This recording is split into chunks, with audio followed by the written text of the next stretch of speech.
He was a prominent women's rights activist and blogger with over 46,000 social media followers. She persevered in spite of threats.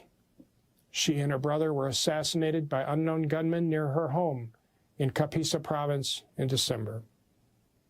Freshta Koestani left behind a husband and a child. On behalf of the United States, I extend my deepest condolences to the families of these brave and distinguished women for their loss. We treasure the memories of Freshta Koestani, Malalai Mewand, Freshta, daughter of Amir Mohammed, Fatima Rajabi, Mariam Nourzad, General Sharmila Froch, Natasha Khalil, and of course, many others. All of us mourn their loss and take inspiration from their lives of character, courage, and service to their people and their country. Thank you.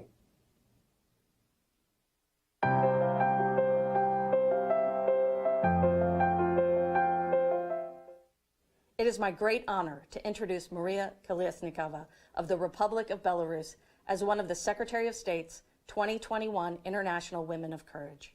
After the regime excluded 3 leading opposition candidates from the presidential election last summer, the women of Belarus stepped in.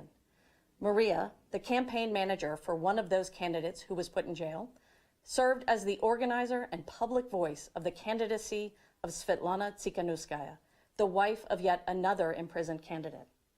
Veronika Tsepkala, the wife of the 3rd candidate, who went into exile to avoid being arrested, also joined the effort. These 3 women became known as the Troika. All 3 deserve recognition as incredibly courageous leaders. Maria called on her fellow citizens to stand up for fundamental freedoms and civil liberties, while urging police and protesters alike to reject violence. At times, Maria put herself physically between the two to prevent violence. Inspired by Maria and her partners, women across Belarus responded to the power of her example and, in the face of horrific police brutality, rose up as leaders of the peaceful protest movement. Authorities abducted Maria, threatened to kill her, and tried to forcibly exile her. In response, Maria defiantly tore her passport at the border, risking her life and imprisonment on false charges to stay in Belarus and fight for freedom and democracy. Even from her prison cell, Maria's bravery continues to inspire the people of Belarus and all those around the world who cherish freedom. Maria, we salute you, and we call once again for your immediate release.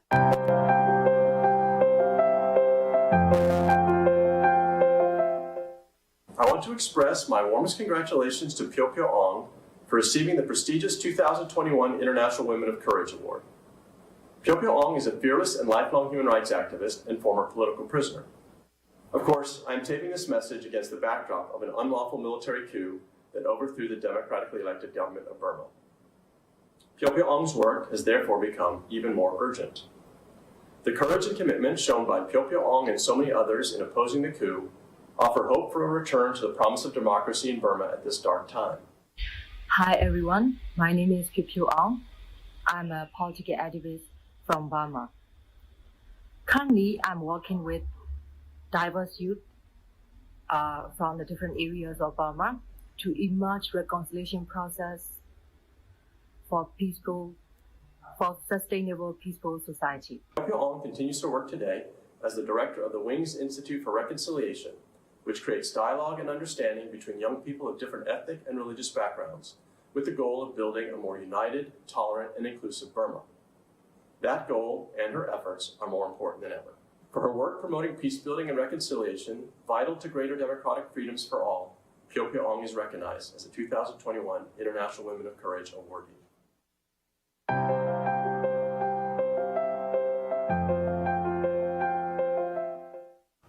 Greetings from Cameroon. My name is Vernell Trim-Fitzpatrick, Chargé d'Affaires of the U.S. Embassy.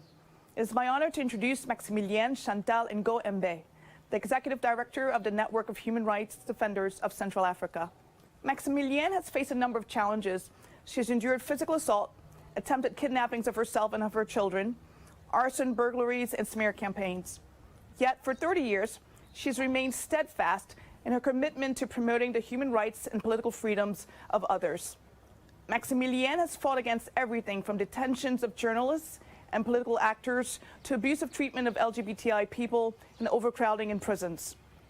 Since the start of Cameroon's violent separatist conflict in 2016, with a high toll of civilian deaths and displacement, Maximilienne has tirelessly called for a ceasefire and mediation process, advocated for humanitarian access, and shed light on civilian casualties. She's pressed for accountability of security forces in the context of separatist conflict and in the fight against Boko Haram and ISIS West Africa. When video circulated in 2015 of soldiers shooting 2 women and children in the far north, she was one of the leading voices insisting on accountability. Her tenacity helped lead to the conviction of 4 soldiers in 2020, an example of Maximilienne's perseverance in championing justice under the law and her ongoing contribution to Cameroon's democratic development. I've had the privilege to see firsthand the amazing work Maximilienne is doing. Her commitment to fundamental rights and freedoms in Cameroon is inspiring to us all.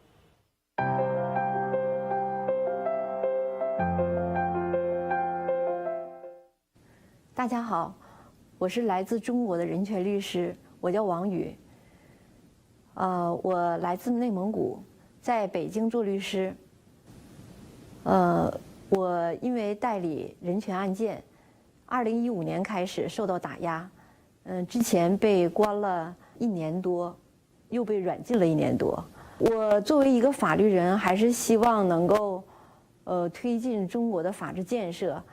也希望能够在中国这个社会上实现人权法治，也实现一个公平和正义吧。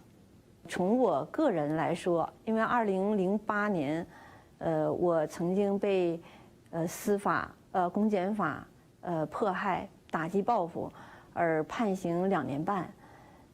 之后呢，我2015年也因为代理人权案件，被政府打击报复。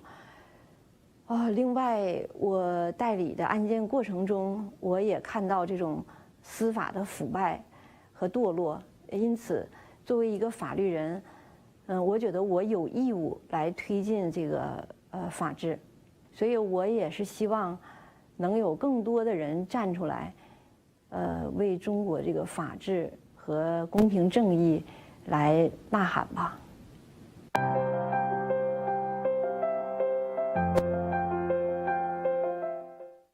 I'm honored to introduce a courageous Colombian social leader, Mayerlis Angarita. She represents victims of Colombia's conflict and women leaders who raise their voices to defend others at great personal peril. 20 years ago, coping with the loss of her mother, Mayerlis gathered women to share personal tragedies, creating her organization Narrar para Vivir, Narrate to Live. It's now 800 women strong. Mayerlis participated in Colombia's peace talks in 2016, securing women's rights in the peace accord. Today, despite continued death threats and the COVID pandemic, Mayerlis is a powerful advocate for her community and for the protection of women leaders nationwide. With each victory achieved by brave leaders like Mayerlis, Colombia grows stronger and takes a step away from violent conflict and toward lasting peace. Nothing makes us prouder than standing beside her, a woman of courage.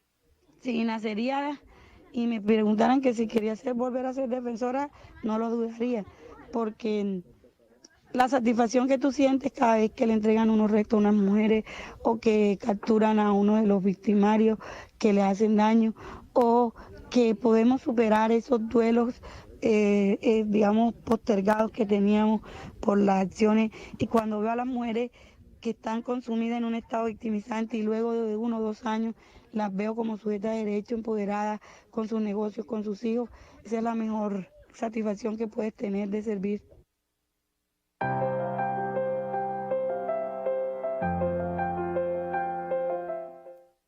I'm honored today to introduce Julianne Lusenge from the town of Beni in the Democratic Republic of the Congo. She is the DRC's leading activist in the fight against gender-based violence. For decades, Julianne has worked to promote the rights of women and girls in conflict situations.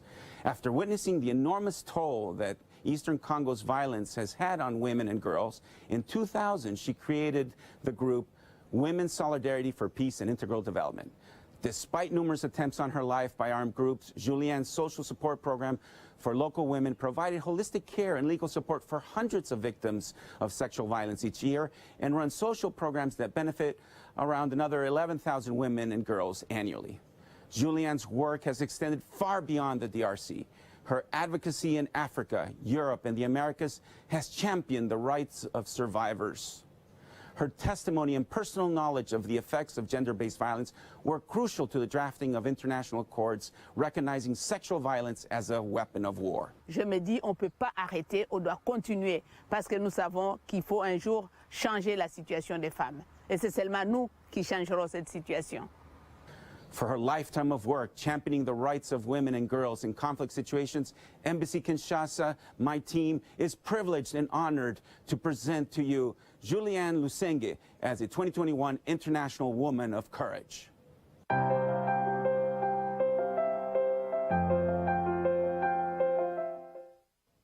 Greetings from Guatemala. It is my honor to recognize the Department of State's 2021 International Woman of Courage awardee, Judge Erika Aifan. Sitting on the high-risk criminal court, Judge Aifan has responsibility for cases involving high-impact crimes as assigned by the Criminal Chamber of the Supreme Court of Guatemala. She's a member of the Association of Judges for Integrity and has set a powerful example of courage in Guatemalan society. She's presided over high-profile corruption and war atrocity cases which have led to defamation and even threats of violence against her. Despite such daunting challenges, Judge Aifan has persisted as an effective and independent Guatemalan jurist. The United States government is very pleased to have this opportunity to recognize her determination, her fortitude, and her courage in upholding the rule of law in Guatemala. El trabajo de los jueces en Guatemala, especialmente en los tribunales de alto riesgo, ayuda a proteger la seguridad de los actores involucrados en casos relacionados con delitos graves y de alto perfil. Nuestro sistema de justicia sigue presentando retos en su desarrollo. A pesar de la fuerte oposición que he enfrentado a lo largo de mi carrera, he procurado la lucha contra la corrupción y junto con otros jueces nos hemos esforzado por aumentar la transparencia y la independencia en el sistema de justicia guatemalteco. El reto es grande y estoy comprometida con la justicia, con mis compañeros jueces y con la sociedad guatemalteca. Muchas gracias.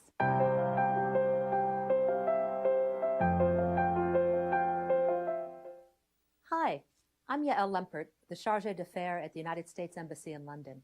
And I know everybody's been watching The Queen's Gambit.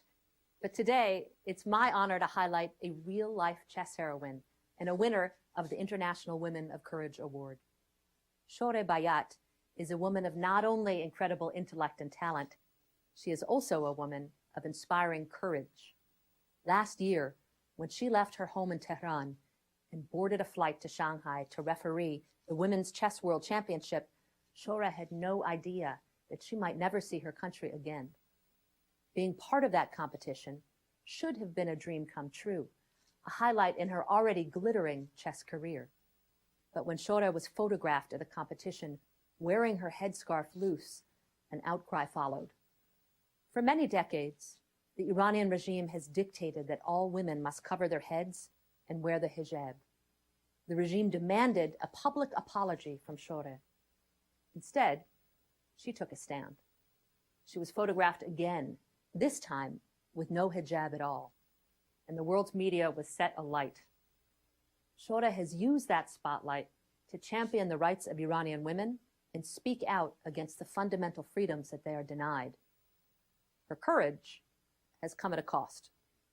Fearing for her safety, she made the heart-wrenching decision to seek refuge in the United Kingdom. She is separated from her family back home. But Shore stands on the world stage now, a beacon of courage and a champion of change for women in Iran and for women everywhere.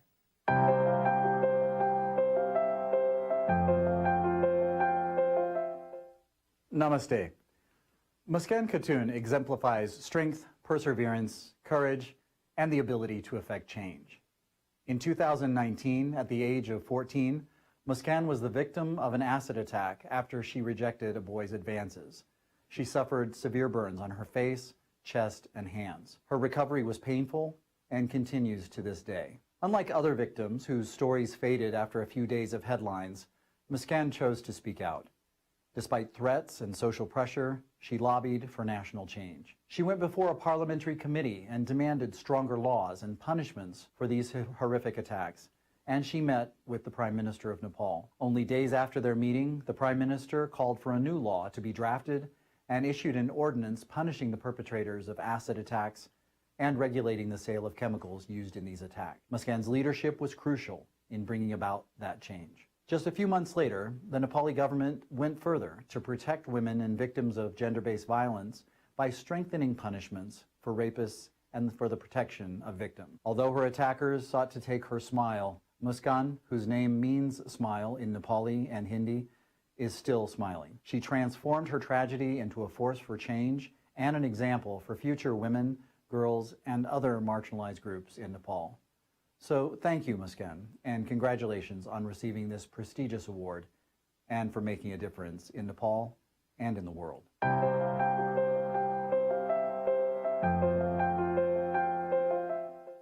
Meet Zara Mohammed Ahmed, or Mama Zara, as she is fondly known to those around her. She is a beacon of hope for Somali women and girls, and for everyone working for human rights in a part of Africa that has long suffered from conflict. Mama Zara's organization in Mogadishu is the Somali Women Development Center. The aim is to support women and girls by providing access to justice and fostering greater social and economic independence. The center works at the grassroots level, operating one-stop centers to provide medical and legal assistance to women and girls victimized by sexual and gender-based violence. Mama Zara's talented team also supports other vulnerable groups, internally displaced persons and refugee returnees, in some of Somalia's toughest areas. Operating in Somalia comes at great cost. Mama Zara lost her only son in a senseless killing. Her colleagues routinely receive death threats, and some have been killed. Even with those tragic losses and this terrible risk, Mama Zara fights every day for Somali women and girls, demonstrating courage and passion that few can match.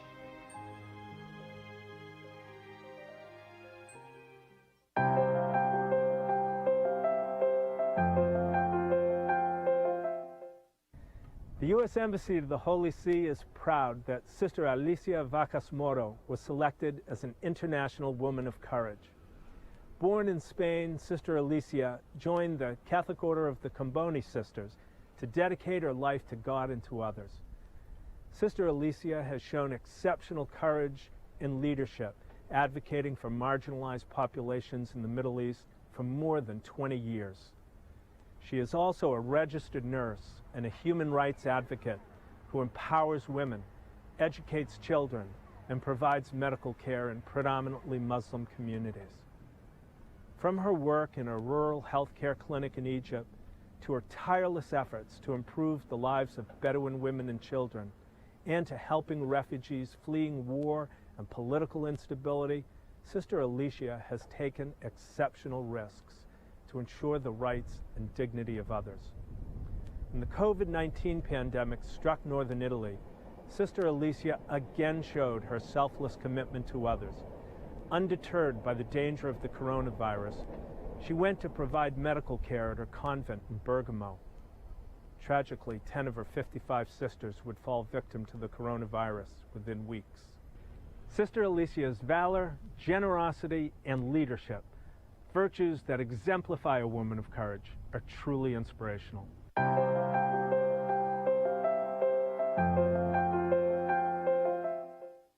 I'm thrilled to introduce Renita Inanaraja as a finalist for the Secretary of State's 15th Annual International Women of Courage Award. Ms. Inanaraja is a lawyer who fights on behalf of Sri Lanka's most vulnerable populations, including families affected by enforced disappearances, survivors of gender-based violence, and religious and ethnic minorities. She's dedicated her life to the pursuit of justice, often at considerable personal risk. Some of her most impressive work involves advocacy for families of the disappeared and for prisoners arrested under Sri Lanka's Prevention of Terrorism Act, who are often detained for years without charges. Ms. Jnana Raja has also worked tirelessly to build the capacity of grassroots organizations that advocate for women's equal rights to land and property and to stand against gender-based violence. Among her many accomplishments, I am most inspired by her leadership and advocacy for a victim-centered approach for inquiries into enforced disappearances stemming from Sri Lanka's third-year civil war.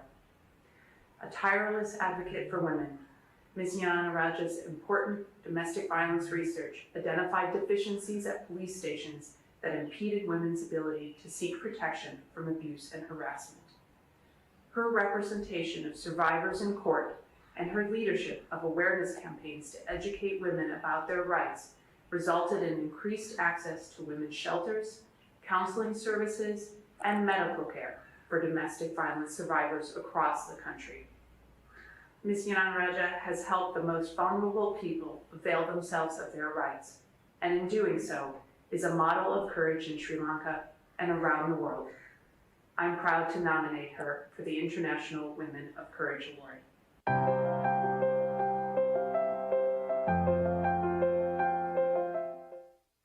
On behalf of the United States Mission to Turkey, I'm pleased to introduce activist and president of the Turkish Federation of Women's Associations, Canan Gülü, as a recipient of the 2021 International Women of Courage Award.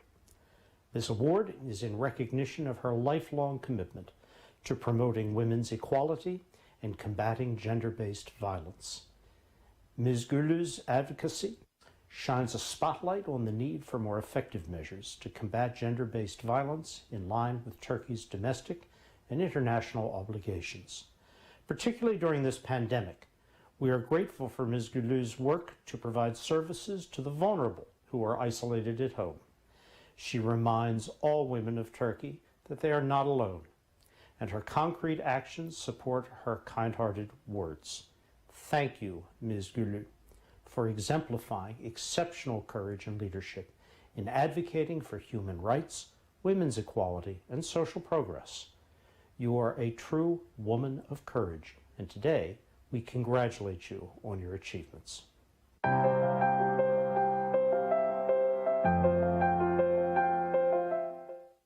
From the Venezuela Affairs Unit in Bogota, Colombia, we were thrilled to nominate Ana Rosario Contreras, president of the Caracas Nurses Association, and elated she was selected as a recipient of the Secretary of State's 2021 International Women of Courage Award.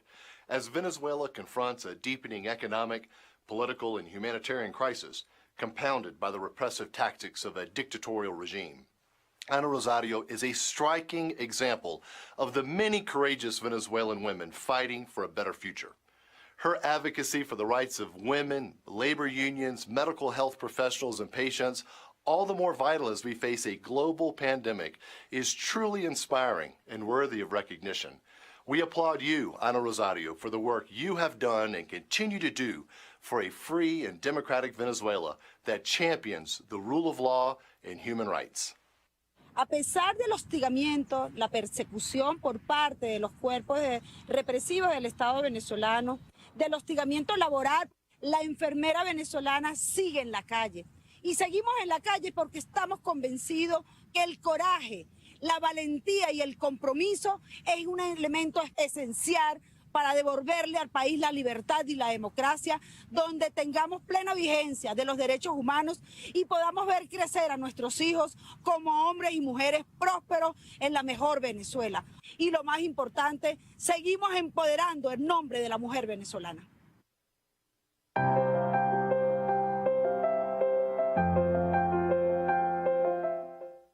You are all truly inspiring, and it is a privilege to be with you today to celebrate your leadership, your bravery, and your dedication.